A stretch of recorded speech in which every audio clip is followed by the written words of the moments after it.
Hi guys, welcome to economics class 26। So आज हम पढ़ेंगे डीमैट अकाउंट के बारे में, पी नोट्स के बारे में, डिपॉजिटरीज के बारे में। तो सबसे पहले जान लेते हैं डीमैट अकाउंट क्या होता है। सो डीमैट जैसे हमें शब्द से पता चल रहा है, it is demat means dematerialisation, मतलब कोई चीज़ पहले फिजिकल फॉर्म में थी, अब वो फिजिकल फॉर्म में नहीं है, इसी वजह से उसे डीमैट कहते हैं, मतलब वो डिजिटल फॉर्म में, इलेक्ट्रॉनिक फॉर्म में आ चुकी है। ओके, सो डीमैट अकाउंट क्या होते हैं? तो demat account enable conversion of share certificate into electronic format. मतलब पहले जब आप किसी शेयर या इक्विटी में इन्वेस्ट करते थे 1996 से पहले, तो आपको शेयर सर्टिफिकेट मिलता था कि फला, मतलब इस कंपनी के शेयर्स आपने इतने खरीदे हैं, वो आपको शेयर सर्टिफिकेट में मतलब दिखाता था। वो एक तरीके से सर्टिफिकेट रहता था कि हाँ आपने खरीदा, हाँ आपने बेचा। ओके, तो वो थे। अभी डीमैट अकाउंट आ गया तो सब कुछ इलेक्ट्रॉनिक फॉर्म में हो गया, जो शेयर्स आपने खरीदे वगैरह वो सब वगैरह वगैरह। तो डीमैट अकाउंट की ज़रूरत क्यों पड़ी? सो डीमैट अकाउंट से की ज़रूरत इस वजह से पड़ी क्योंकि पहले भी लोग इन्वेस्ट करते थे तो बहुत सारा पेपर वर्क हो जाता। तो डीमैट अकाउंट से क्या हुआ? It eliminated the use of physical paper receipts. Okay,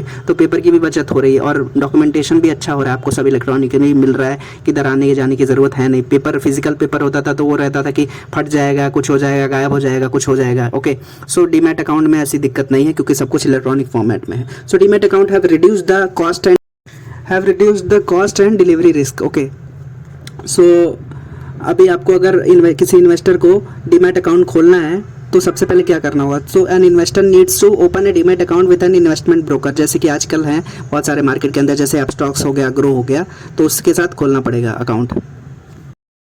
and this account is link to the trading account या फिर savings account of the investor. Okay, so आपने ट्रेडिंग अकाउंट एक खोला और डीमैट अकाउंट खोला और डीमैट अकाउंट को link कर दिया ट्रेडिंग अकाउंट से, मतलब सेविंग्स अकाउंट से या कोई और अकाउंट से। तो जैसे कि आप उस सेविंग्स अकाउंट में से पैसे निकालेंगे और डीमैट अकाउंट में अपने डालेंगे ताकि शेयर्स आप खरीद सके, बेच सके। इस वजह से ट्रेडिंग अकाउंट को आप एक ज़रूरत रहता है और डीमैट अकाउंट से लिंक करना रहता है आपको, ताकि आप पैसे ले सके, दे सके और शेयर्स खरीद सके। Okay, so India adopted demat system in 1996, जैसे कि हम बात कर चुके हैं पहले। नेक्स्ट हम बात करेंगे डिपॉजिटरीज के बारे में। तो डिपॉजिटरीज के बारे में हम पिछले क्लास में बात कर चुके हैं कि ये मदद करते हैं शेयर्स को इलेक्ट्रॉनिक फॉर्मेट में रखने के लिए। Okay, so depositories help in holding securities in electronic format. Okay, and these transactions are can be processed by making book entries. Book entries से हम इसको प्रोसेस कर सकते हैं, इस ट्रांजेक्शन को, और डिपॉजिटरीज इलेक्ट्रॉनिक फॉर्म में सिक्योरिटीज़ को रखने में मदद करती हैं। ओके, सो कुछ एजेंट्स एंड डिपॉजिटरीज के जो कि इलेक्ट्रॉनिक फॉर्मेट में शेयर्स को रखने में मदद करते हैं, वो स्टॉक ब्रोकर्स भी हो सकते हैं, फाइनेंशियल इंस्टीट्यूशंस भी हो सकते हैं, बैंक्स भी हो सकते हैं, जो कि डिपॉजिटरी पार्टिसिपेंट्स का काम करते हैं। ओके, सो डिपॉजिटरीज जैसे हम जानते हैं कि शेयर्स को इलेक्ट्रॉनिक फॉर्म में रखता है और उसके कुछ पार्टिसिपेंट्स हैं, डिपॉजिटरी पार्टिसिपेंट्स जिसे हम कहते हैं, जैसे बैंक्स हो गए, ICICI वगैरह, जो कि डिपॉजिटरीज का काम भी करते हैं। ओके, और अभी जानते हैं इंडिया में दो तरीके के डिपॉजिटरीज हैं, CDSL और NSDL। CDSL क्या है? सेंट्रल डिपॉजिटरी सर्विसेज लिमिटेड, और NSDL है नेशनल सिक्योरिटीज़ डिपॉजिटरी लिमिटेड।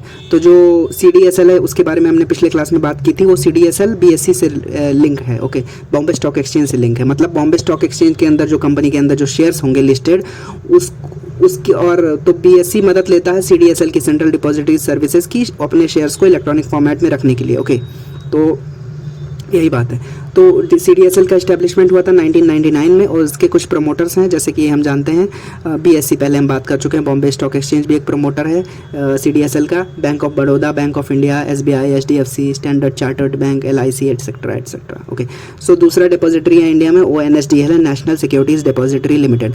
इसका ये पहला डिपॉजिटरी है इंडिया में, क्योंकि CDSL था उसका इस्टेब्लिशमेंट हुआ था 1999 में, लेकिन NSDL का इस्टेब्लिशमेंट हुआ था 1996 में। और it is so NSDL is the largest depository in the India, in our country, and it is based in Mumbai. Okay, so कुछ प्रमोटर्स हैं NSDL के, जैसे कि IDBI, UTI, unit trust of India, NSE।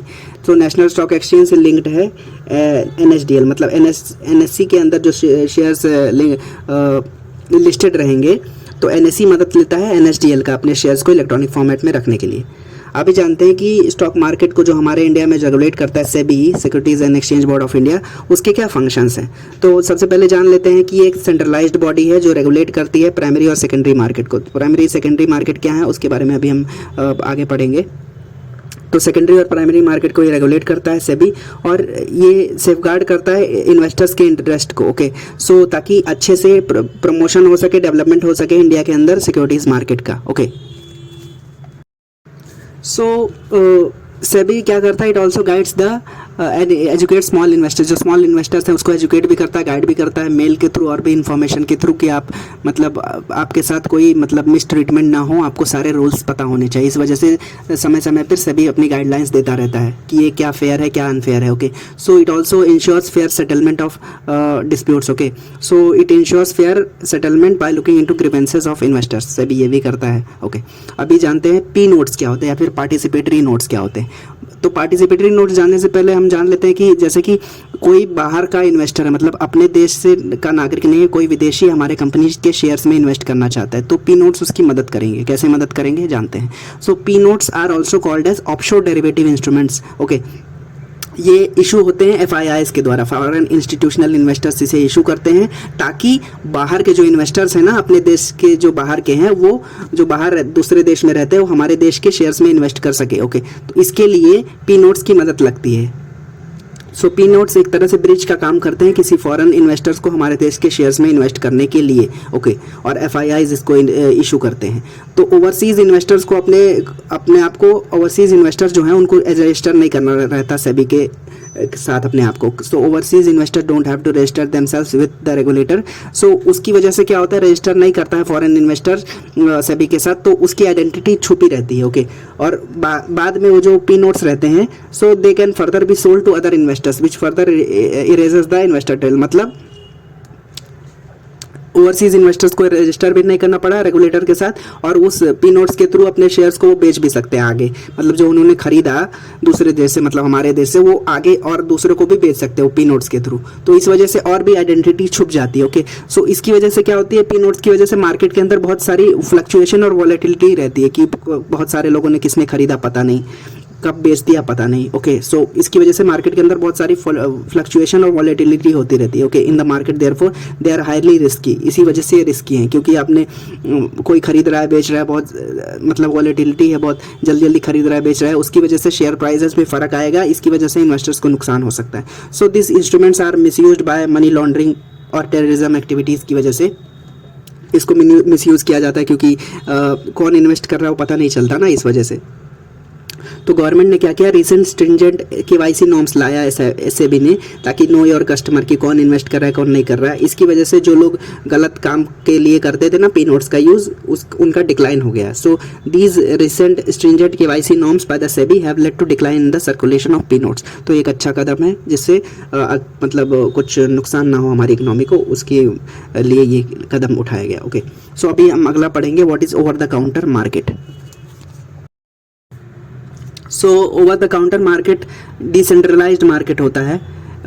Stock exchange जैसे कि पूरी तरीके से रेगुलेटेड है, तो ओवर द काउंटर उसका उल्टा है, वो उतना रेगुलेटेड नहीं है, डिसेंट्रलाइज्ड मार्केट है, उतना सेंट्रलाइज्ड नहीं है, उतना कायदे कानून इसमें नहीं होते ओवर द काउंटर मार्केट में। So over the counter market is a part of decentralised market and it is a part of dealers market. Okay, so एक तरीके से ये इनफॉर्मल मार्केट है, ओटीसी जिसे हम कहते हैं, where unlisted shares are traded and prices are negotiated. तो सबसे पहले 3-4 चीज़ें जान लेते हैं। ओवर द काउंटर मार्केट है, उतना रूल रेगुलेशन नहीं है स्टॉक एक्सचेंज की तरह, डीलर्स मार्केट का पार्ट है ये, एक तरीके से फॉर्मल नहीं इनफॉर्मल मार्केट है ये, और अनलिस्टेड शेयर्स यहाँ पे बेचे और खरीदे जाते हैं और प्राइस नेगोशिएट किया जाता है। मतलब डीलर्स प्रेफरेंस दे सकते हैं अपने बड़े क्लाइंट्स को और छोटे क्लाइंट्स को प्रेफरेंस नहीं दे सकते। So dealers are market makers here and who quote the prices to buy और sell the stocks. Okay, so fewer rules and regulations regulate the OTC market. जैसे हमने बात किया कि उतने रूल रेगुलेशन नहीं होते हैं। अभी जानते हैं आईपीओ के बारे में, जिसे हम इनिशियल पब्लिक ऑफरिंग भी कहते हैं। सो जब कोई कंपनी अपने शेयर्स को पब्लिक को इशू करते हैं for the first time, so उसे हम आईपीओ कहते हैं, मतलब कंपनी आईपीओ लेके आई। Okay, so IPOs help companies to further raise capital for doing business and expansion के लिए भी मदद करता है IPO. So IPO is a part of primary market. IPO primary market का पार्ट क्यों है, क्योंकि यहीं पे पढ़ लेते हैं प्राइमरी और सेकेंडरी मार्केट क्या है। So IPO is a part of primary market, क्यों, क्योंकि shares are issued for the first time to the public, इसी वजह से प्राइमरी मार्केट का पार्ट है आईपीओ। और ज़्यादातर ट्रेडिंग होती है सेकेंडरी मार्केट के अंदर, मतलब secondary market already in secondary market already issued shares are traded, मतलब जो पहले इशू कर दिए गए हैं शेयर्स वही ट्रेड होते रहते हैं सेकेंडरी मार्केट के अंदर। मतलब पहले इशू कर दिए गए हैं बहुत कई दिनों पहले, सालों पहले, और उसे अब मतलब उसी को ही खरीदा जा रहा है, बेचा जा रहा है। ओके, तो secondary market already issue shares are traded like auction market and stock market. Okay, so So these were the few things. I hope you understood it. Thank you so much for watching. Bye bye.